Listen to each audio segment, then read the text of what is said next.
Ladies and gentlemen, boys and girls, this is Anthony, 27th Fire Ministries.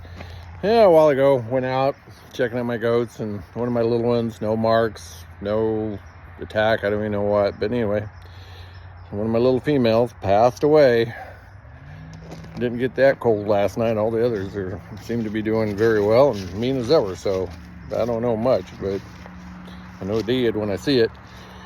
I had a dream last night, and in this dream, I was on a very curvy road. I'm going to skip a lot of the dream, but anyway, and it was sort of like back in Northern California where I was originally from, and it was a very curvy road, and down the way was a river, and it was a cliff, going up 32.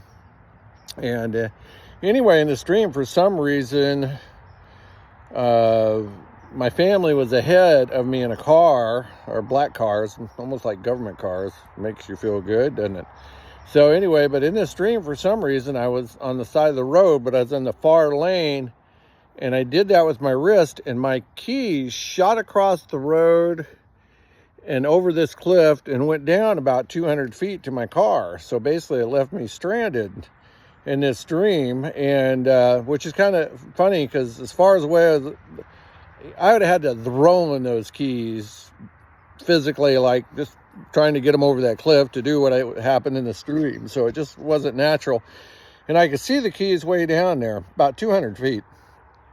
And so anyway, I went and I went down the road, and I started quite a ways climbing down this river to go get these keys. And as I was going down, I'm climbing and climbing, and I'm down at the bottom. And this is a very swift river. I mean, this was definitely in some areas it had to have some pretty rough white water, and it was rough. And anyway, I saw people. I mean, there was like cabins and things down there. And this guy walks up to me, and he goes, he had a basket full of keys. Like he knew people were losing their keys there for some reason off this cliff. And I looked through them, but none of them were mine. So I just kept going down the road, and nobody really paid attention to me, and I saw different people and different things going on at this river. And so there's this really one tight spot, so I had to squeeze up against a building, and the river's on one side, and there's kind of like a little warning thing, real flimsy, on the other. And so I crawled through it, and on the other side was like benches made of black sand, but I didn't know it was black sand, and I kind of just jumped on it, dove, trying to get away from the river's edge.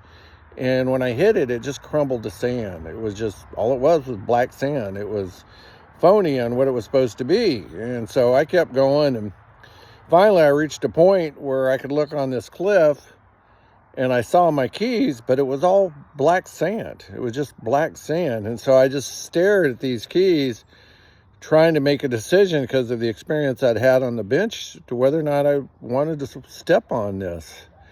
And then later, as I was in prayer, I was sitting in my rocking chair, and I'm sitting there thinking about this dream. And I was sitting there thinking, what if, I'd lost my keys and I'm cut off from my car, and that feeling that goes with it. And what if the cell phones went down? In other words, they've been hacked on more than one occasion, but what if they never came back up? They went down and stayed down. What if the lights went out? What if my money wasn't any good? What if? And I just kept going through all the things that were necessary in life, or at least we believe are necessary. And what would I do? I mean, I could feel it in my spirit. It had such a reality of everything that was going on. I could just feel it. And it was, trying to get on me. And it was like not quite a hopelessness, but it was definitely the challenges, when these things would be down, and what we would go through, and the emotions with it, and the people around us. And it was like, was it a warning? Or was it, get ready, prepare? I mean, how much would you need? I have no idea, but I do believe there's some tough days coming, or challenges coming. I don't think it's the end of the world, but I do believe we need to be ready for something. I kind of consider it like we're going to go camping. And going camping, there's no mini mart, no store. You're going to put everything in your car to take with you. And, from toilet paper to bags, food, everything. You're going to have everything with you for 3 weeks, maybe longer. But I'd say for 3 weeks. just stay in your house. And also the extra food you have on hand, inflation. I went and looked at one of my favorite coffees, and it went up another 50 cents. And it was, I mean, I'm probably not even going to buy it. I just not going to pay that much for that coffee. It'll be a rare occasion, maybe a holiday or something. I might get some, but right now I'm not going to do it. But in that process, you know what you really have to prep is your mind and your spirit. The challenge is, if you read over in Philippians chapter 4, I believe it is, and Paul describing how he was able to go in abundance, and he was able to go hungry, and he was describing all these things of life, and it began to make me think, I mean, spiritually, do I have the ability? Do I believe in word of faith? Yes, I do. Do I believe in abundance? I believe in our table not going, being empty, and always confessing and saying we're blessed and are coming in and going out. True.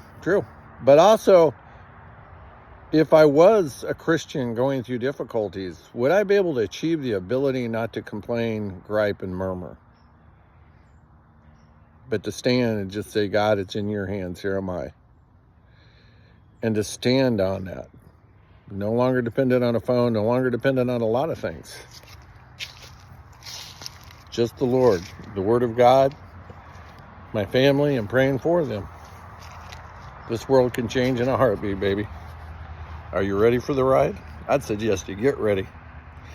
These demon cats seem like they'll do anything not to get out of office, and all these Washington, D.C. mafia. Is Trump about ready to reveal their crimes? I hope so. Bye-bye.